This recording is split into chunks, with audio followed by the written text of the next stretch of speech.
Dans ton royaume, souviens-toi de nous, Seigneur, lorsque tu viendras dans ton royaume.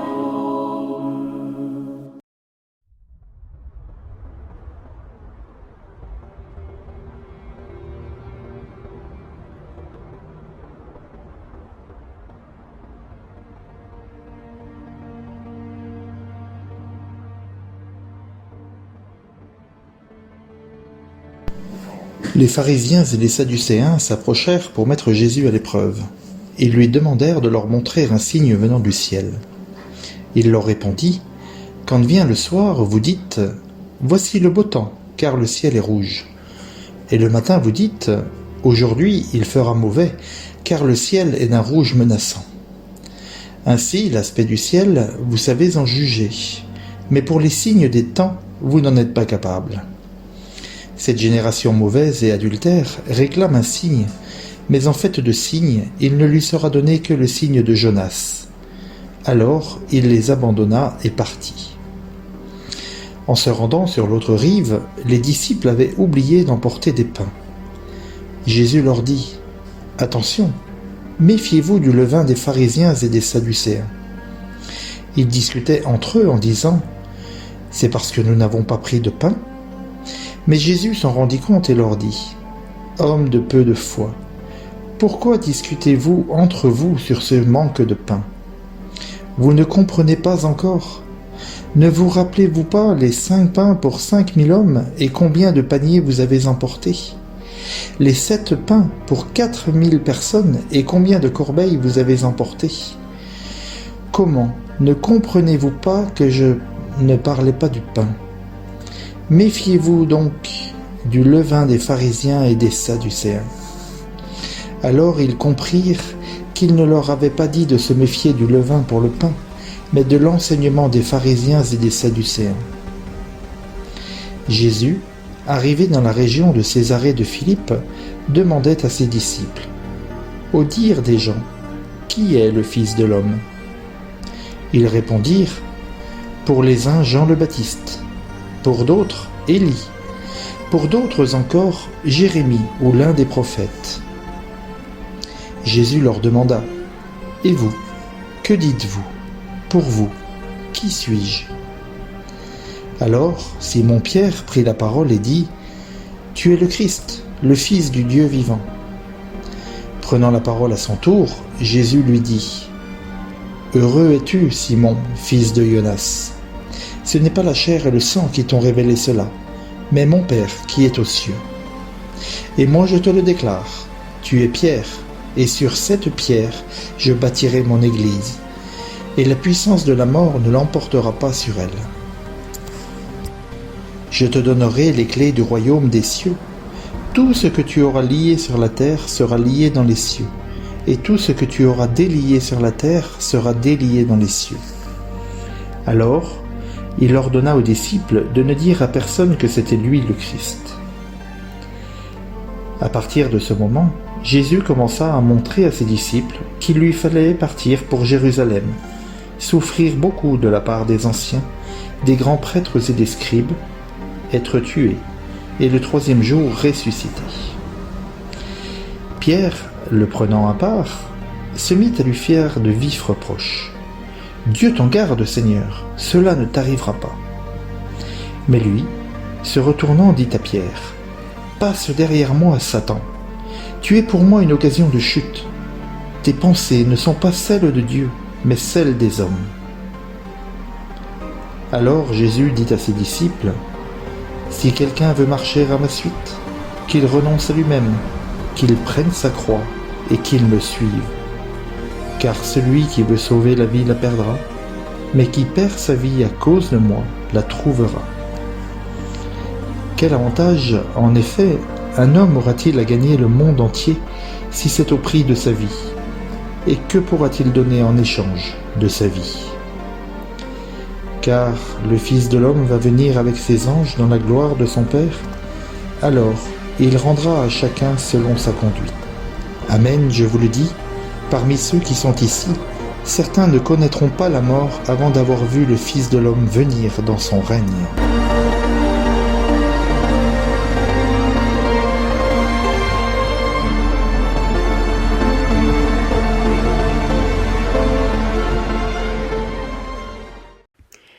Nous voici au chapitre 16.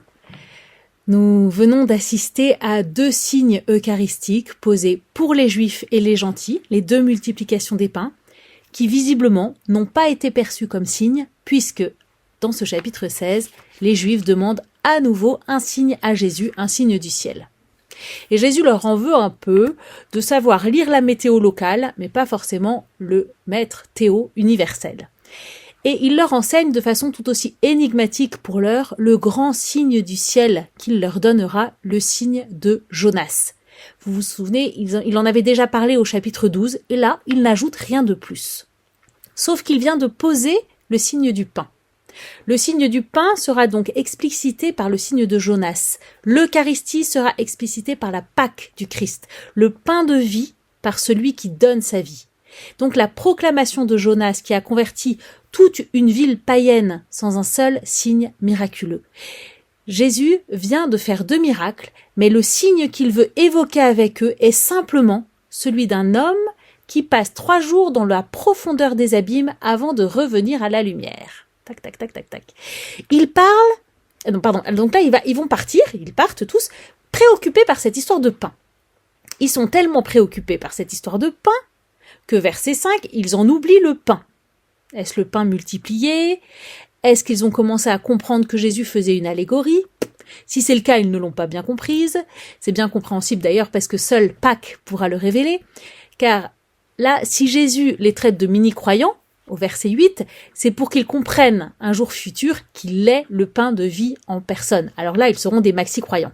En attendant, ils doivent juste comprendre l'allégorie du jour.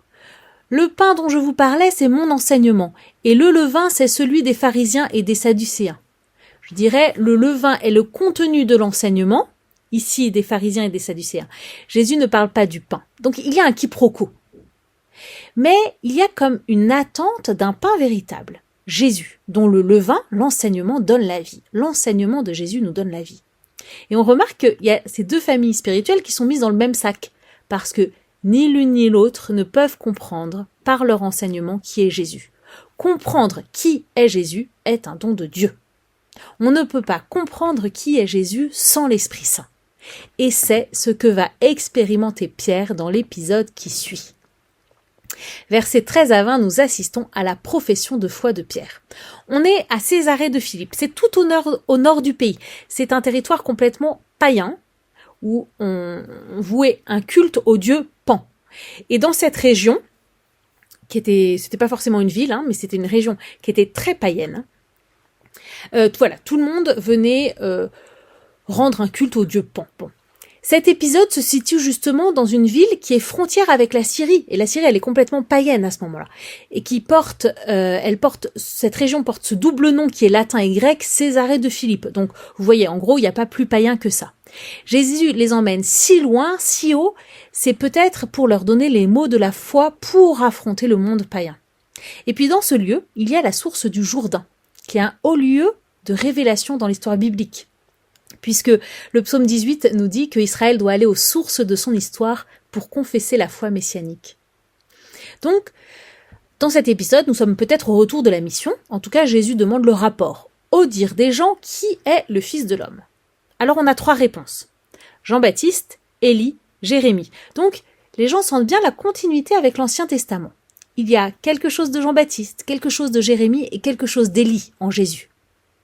Et vous, qui dites-vous que je suis? Il ne dit pas un ressenti. Mais vous, qu'est-ce que vous dites publiquement quand vous parlez de moi? Jésus estime que les disciples, maintenant, ils ont de quoi reconnaître son identité. Le moment est venu. Jésus veut maintenant terminer cette question de l'identité pour passer à autre chose. Quel est votre avis sur moi? Et Pierre répond en tant que porte-parole des autres, « C'est toi qui es le Christ, le Fils du Dieu vivant. » Cette profession de foi, elle est double et elle est complète. C'est la profession de foi de l'Église. Tu es le Christ, le Fils du Dieu vivant. Les 2 aspects sont nécessaires pour que la profession de foi soit complète. Le Christ, c'est le Messie, qui est attendu par Israël, celui qui a reçu l'Esprit Saint, qui est oint de Dieu. Le Fils de Dieu. Vous vous souvenez que c'est la première fois que quelqu'un de saint d'esprit le dit dans l'Évangile. Sa nature divine avait été proclamée au moment de la la marche sur les eaux, d'accord? Tu es le Fils de Dieu. Un titre unique, celui-là même par lequel il sera condamné par le grand prêtre, qui lui demande « Es-tu le Christ, le Fils de Dieu ?» Exactement la même chose. « Es-tu le Christ, le Fils du Dieu ?» Et Jésus lui répondra au grand prêtre « C'est toi qui le dis, tu as raison. » Comment Pierre a-t-il reconnu? Personne ne connaît le Fils sinon le Père. Eh bien, Pierre a reconnu Jésus parce que cette révélation t'est venue de mon Père. C'est une révélation. La foi de l'Église, c'est un don du Père. C'est sur cette foi surnaturelle, et non pas sur le personnage de Pierre, mais Pierre est le premier à recevoir la foi de la part du Père, et c'est sur cette foi que Jésus peut dire à Pierre qui il est. Tu es Pierre, et sur cette pierre je bâtirai mon Église. Regardez, Simon-Pierre ici, il porte ses deux prénoms. Simon-Pierre, c'est l'appelé qui répond dans la foi. À la fin de l'épisode de la marche sur les eaux, ceux qui étaient dans la barque s'étaient prosternés devant Jésus et lui avaient dit « Vraiment, tu es le Fils de Dieu ». Ce jour-là, les disciples ne se sont pas trompés sur le titre. Ils ont bien deviné la véritable identité de Jésus. Mais cela ne veut pas dire qu'ils avaient tout compris de la mission de ce Messie. C'est la puissance de Jésus sur la mer qui les a impressionnés. Il leur reste toute une étape à franchir pour découvrir qui est réellement Jésus. À Césarée, ce qui est nouveau, c'est que Pierre ne dit pas cela devant une manifestation de puissance de Jésus. Au contraire d'ailleurs, dans les versets qui précèdent la profession de foi de Pierre, Jésus vient de refuser de donner un signe convaincant aux pharisiens et aux sadducéens qui le lui demandaient. Mais là, il y a une étape qui est franchie. Pierre est en marche vers la foi.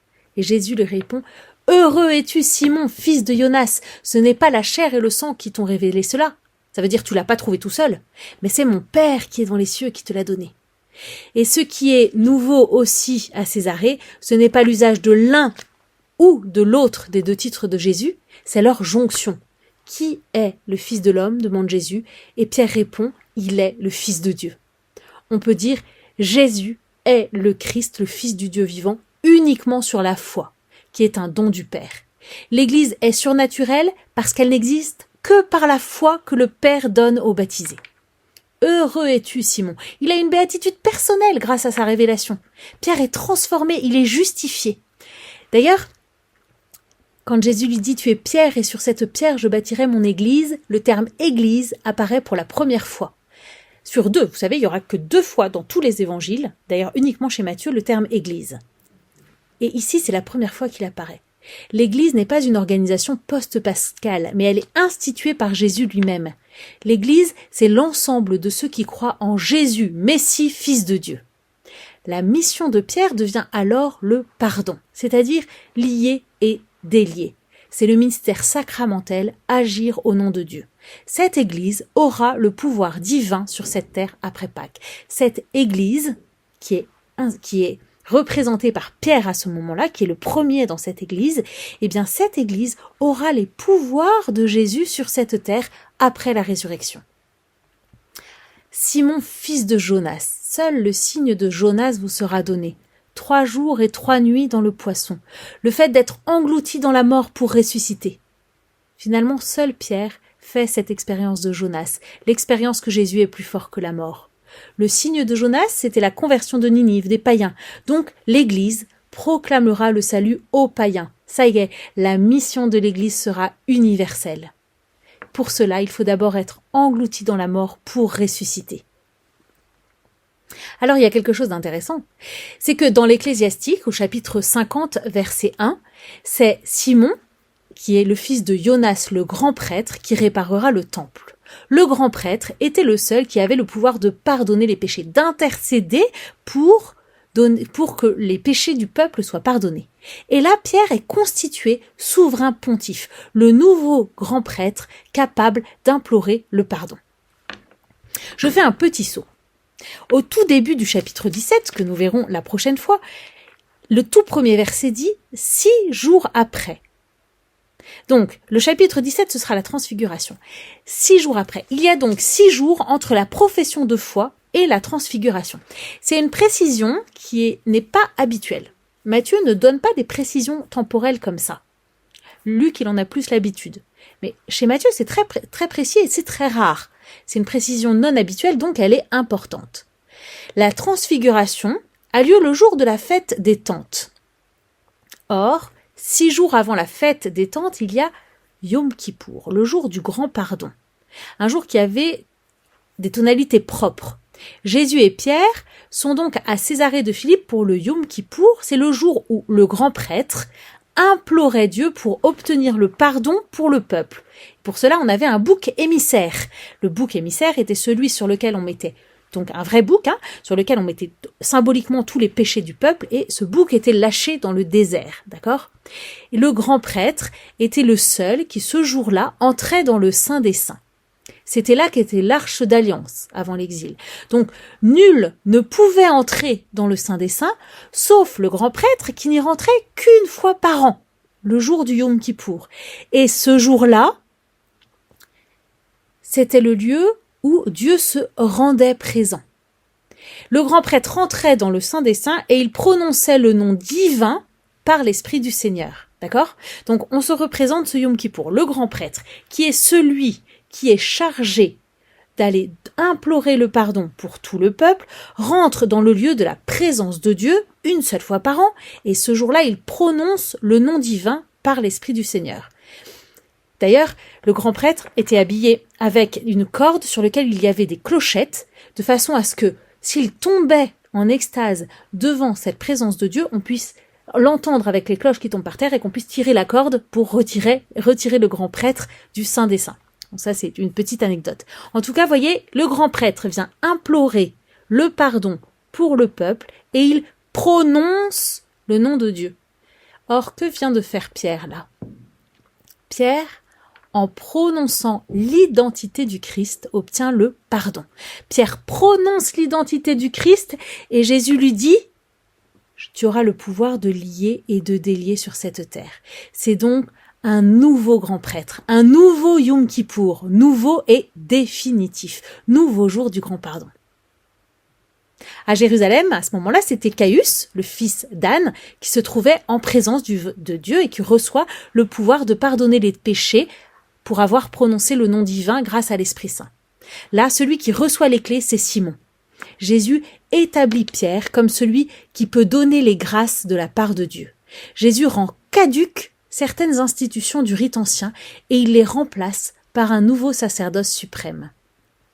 Dès que Pierre a découvert qui est Jésus, celui-ci aussitôt l'envoie en mission pour l'Église. Tu es Pierre, et sur cette pierre, je bâtirai mon Église. Cette Église qui sera son corps, et qui constituera avec lui le Christ total, le peuple des saints du Très-Haut, dont parlait le prophète Daniel.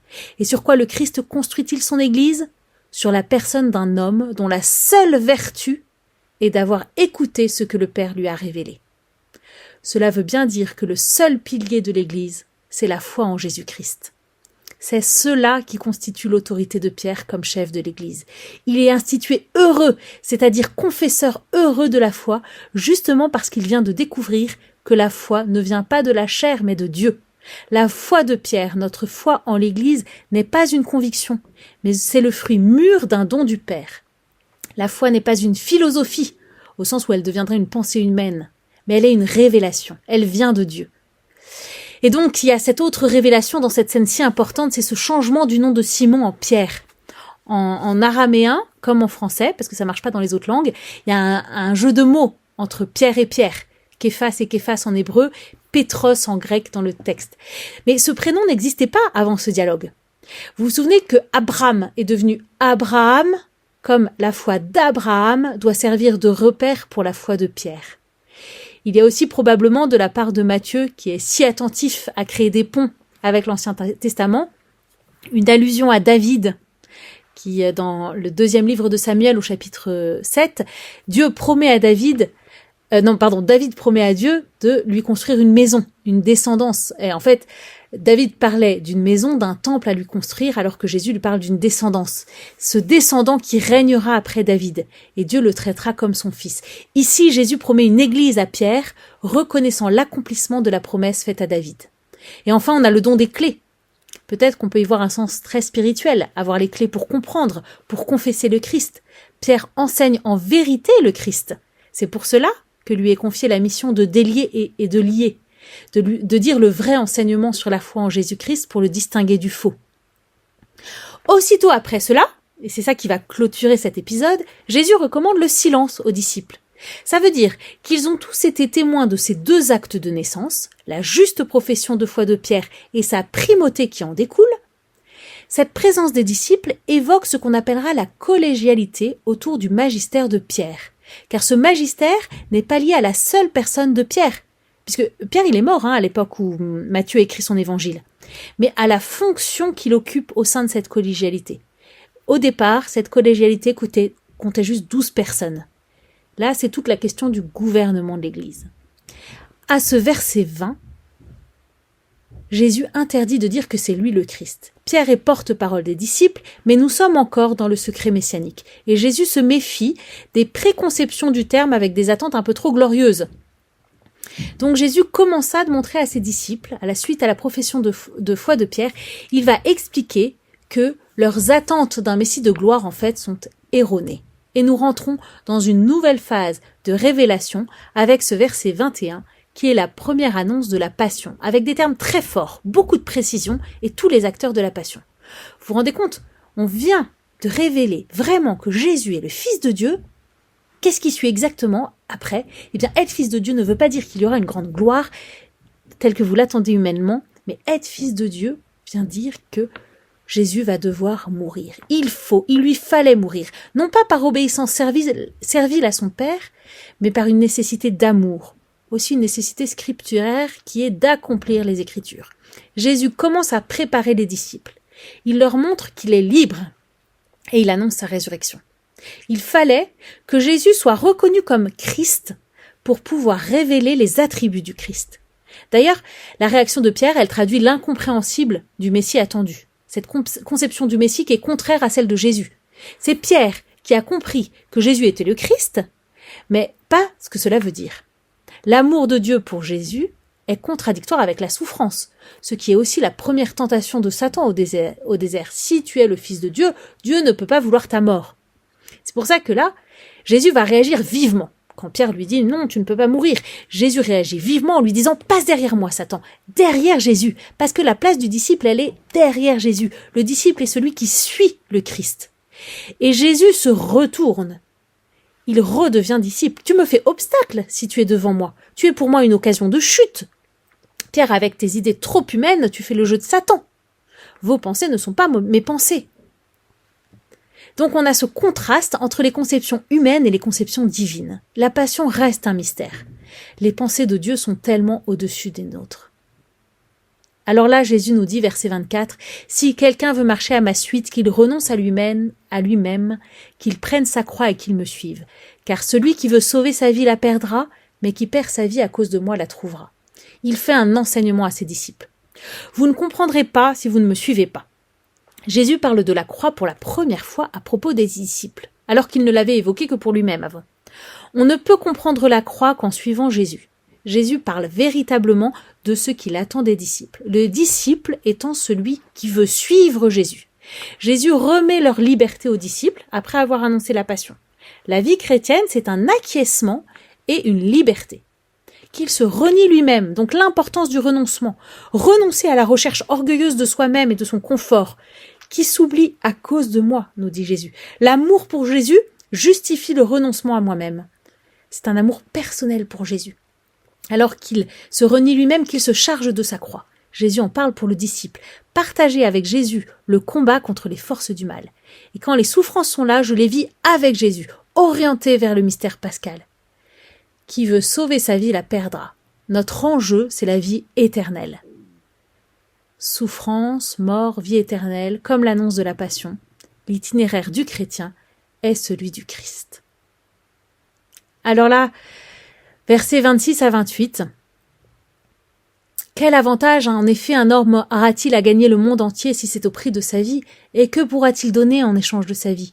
Car le Fils de l'homme va venir avec ses anges dans la gloire de son Père, alors il rendra à chacun selon sa conduite. Amen, je vous le dis, parmi ceux qui sont ici, certains ne connaîtront pas la mort avant d'avoir vu le Fils de l'homme venir dans son règne. Le chemin proposé par Jésus l'est pour tout homme. Et le but, c'est la gloire. Le juge universel qui partagerait sa gloire avec les chrétiens. Voir le Fils de l'homme dans sa royauté, et c'est ce que verront les disciples à la transfiguration, dans le chapitre qui suit. Donc cet épisode majeur, il vient clore le cycle galiléen. Le grain est semé, il faut maintenant qu'il meure, et c'est la croix qui se profile. La croix, c'est rebutant pour Pierre, comme pour tout le monde. Mais c'est le choix du Christ, le choix de Dieu pour le salut des hommes. Celui qui refuse le plan de salut de Dieu, celui qui est opposé, alors il devient comme Satan. De la foi bienheureuse au contre-témoignage, il n'y a qu'un pas. Une seule manière de ne pas le franchir, c'est de rester derrière Jésus à sa place de disciple. Sinon, toi qui es Pierre, tu deviens un scandalon, étymologiquement la pierre sur laquelle on va buter.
Bienheureux les pauvres en esprit, car le royaume des cieux est à eux. Bienheureux les affligés, car ils seront consolés.